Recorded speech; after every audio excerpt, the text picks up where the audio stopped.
noches. Mi nombre es Jaime Raúl Muñoz de la Tejera, con matrícula 25009323, presentando el reto 5, que es aplicación práctica de la norma a los contratos mercantiles internacionales, del módulo Sociedades y Contratos Mercantiles, de la licenciatura en Derecho.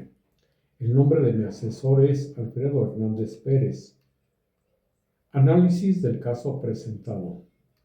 El hospital Caminemos Juntos, ubicado en España, celebró un contrato con el laboratorio Collins & Phillips, ubicado en Nueva Zelanda.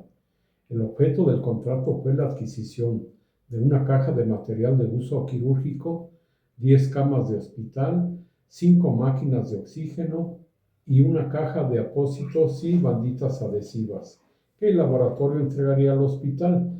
Las negociaciones se hicieron mediante intercambio de correos electrónicos. El precio pactado de la mercancía fue por la cantidad de 2 millones de pesos y culminó con la firma electrónica del contrato el día 30 de enero de 2020.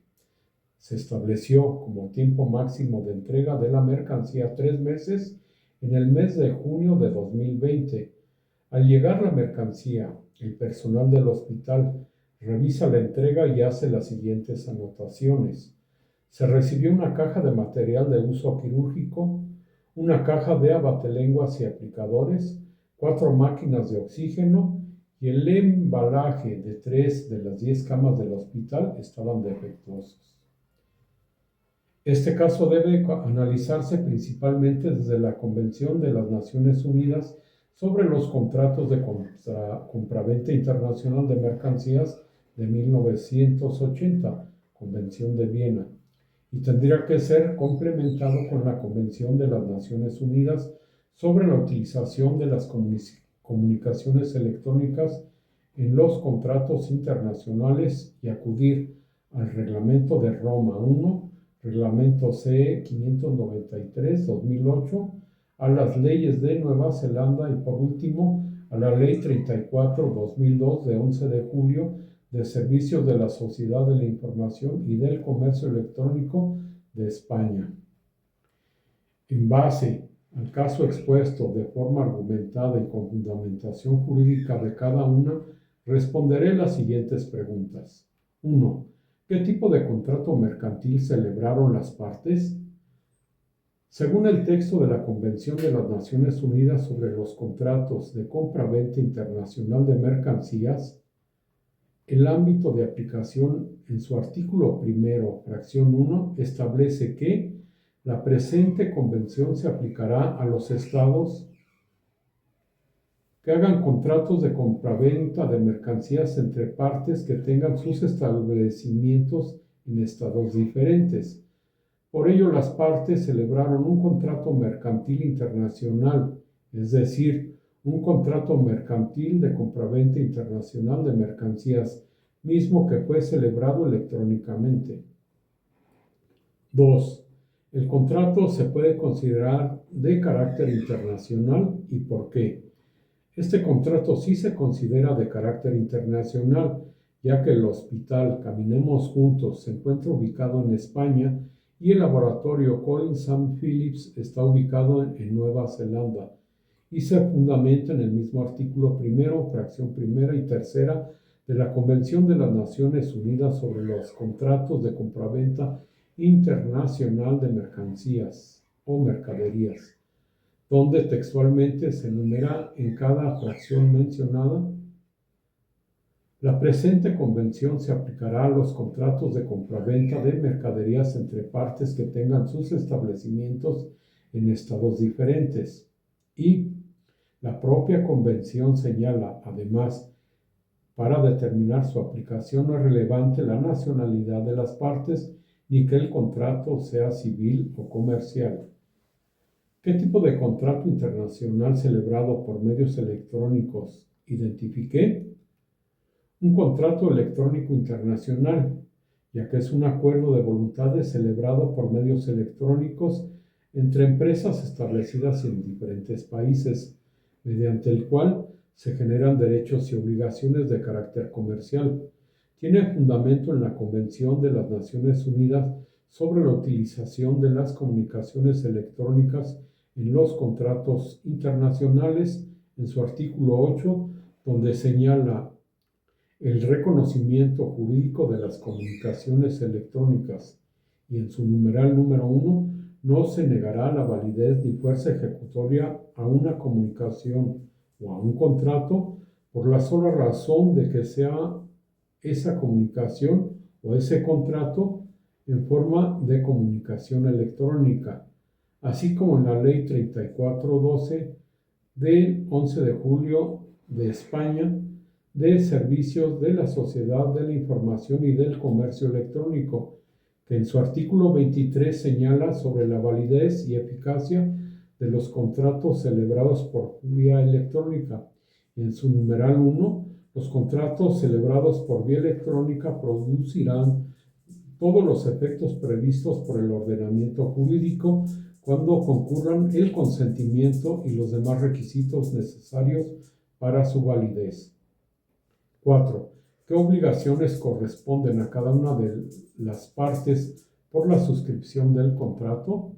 Las obligaciones que corresponden a cada una de las partes en este contrato electrónico internacional se establecen principalmente en la Convención de las Naciones Unidas sobre los contratos de compraventa internacional de mercancías, en los artículos 33, 35, 35.1, 38, 39 y 53.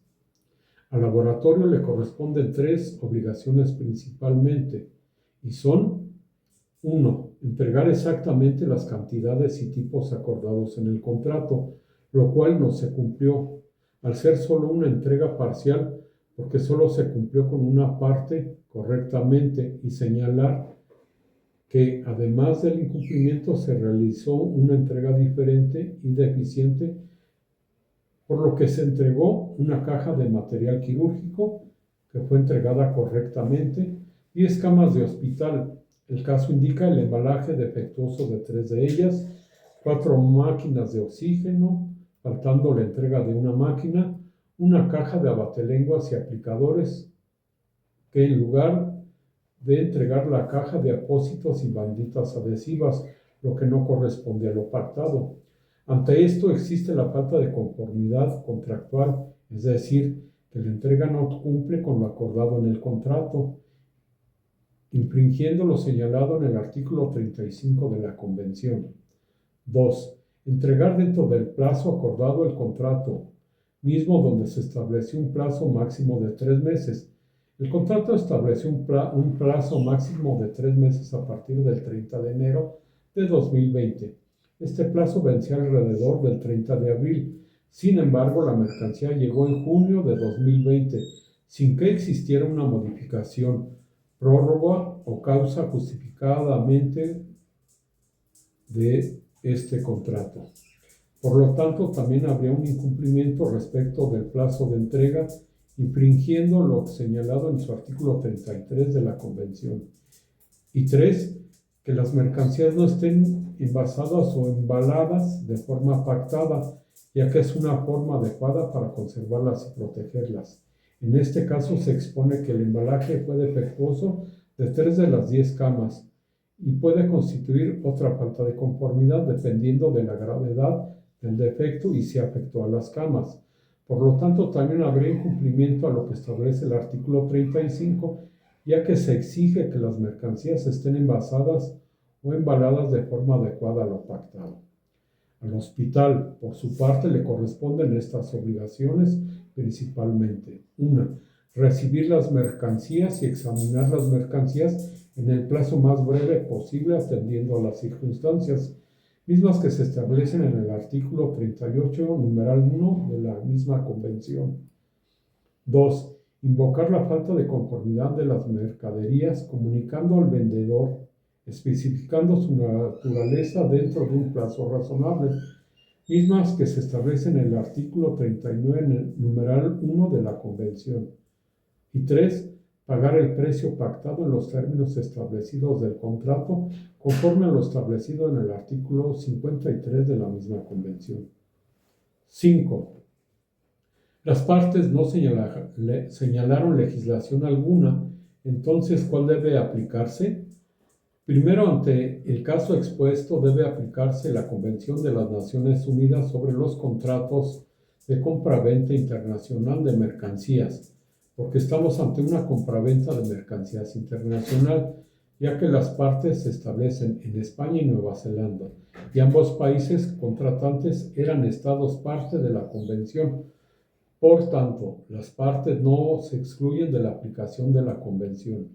Además, no sería correcto afirmar simplemente que se aplica automáticamente la ley española, porque el hospital se encuentra ubicado en España. Por esa razón, de que para determinar qué ley nacional es aplicable a las cuestiones que quedan fuera de la Convención, es por ello que resultaría relevante acudir al Reglamento de Roma 1, Reglamento CE 593, diagonal 2008, en su artículo 4.1, inciso A. El contrato de compraventa de mercancías se regirá por la ley del país donde el vendedor tenga su residencia habitual. Ante lo expuesto y a falta de la elección de una ley en este contrato internacional de compraventa de mercancías, se debe regir por la ley del país donde el vendedor tenga su residencia habitual, y en este caso sería Nueva Zelanda. 6. Considerando que la recepción de la mercadería no fue acorde a lo que se celebró en el contrato, ¿qué opciones crees que tenga el hospital frente al contrato? El hospital puede exigir el cumplimiento apegados en lo que establece la Convención de Viena de 1980 sobre la compraventa internacional de mercaderías, con fundamento en sus artículos 45, 46, 47 y 50. El hospital puede reclamar indemnización por los daños y perjuicios derivados del incumplimiento establecido en el artículo 45. Exigir que el vendedor cumpla con aquello que falta y se entregue la máquina de oxígeno faltante, reparar o sustituir las camas afectadas, entregar los bienes que fueron sustituidos por los abatelenguas y aplicadores conforme al artículo 46 de la Convención. Además, que el hospital le puede conceder al laboratorio un plazo adicional razonable para cumplir, contemplado en lo que establece el artículo 47, y en el caso de las camas, si son utilizables pero su embalaje fue defectuoso y que pudiera ocasionar un menoscabo del valor, podría plantearse una reducción proporcional del precio por la inconformidad de las mercancías entregadas. Esto contemplado en el artículo 50 de dicha convención. 7. ¿Qué es que procede la cancelación del contrato? Desde mi punto de vista, con la información que se tiene del presente caso y con la legislación aplicable ya mencionada, no necesariamente procede la cancelación del contrato. Sería jurídicamente más preciso hablar de la resolución del contrato y no simplemente de la cancelación. Esto por la razón de que quizás sí podría proceder la resolución total, pero solamente si se demuestra que el incumplimiento es esencial y dependerá de que pueda acreditarse dicho incumplimiento, que no fue el caso, ya que si bien es cierto que hubo incumplimiento contractual real y múltiple, no significa automáticamente que el hospital pueda disolver la totalidad del contrato. En consecuencia, la resolución jurídicamente más sólida es que el contrato sigue siendo válido y vinculante, pero existe un incumplimiento del vendedor. El hospital no debe asumir que la mejor alternativa es cancelar. Por el contrario, ya que se puede exigir y optar por los remedios contractuales consistentes en el cumplimiento, la reparación, la sustitución, la reducción del precio y reclamar daños al laboratorio Collins & Phillips ubicado en Nueva Zelanda. Esto es todo, muchas gracias.